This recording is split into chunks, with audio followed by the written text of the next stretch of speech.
Enquanto a gente espera o tal progresso prometido, a Rua Felisbela Bem-vinda Guimarães parece mais um rally do que uma rua de bairro. Lama, buracos e aquele charme especial de abandono que só a prefeitura de Itaitinga sabe oferecer.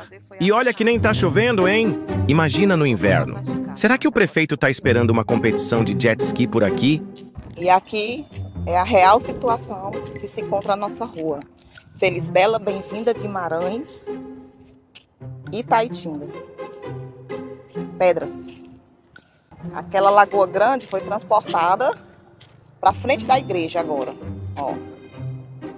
O buraco que eu falei que foi feito, olha. Lá dentro do terreno. A dificuldade das pessoas passando.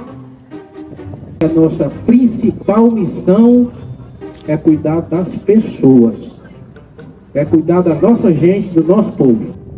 Falta só os peixes com o pesca e pague.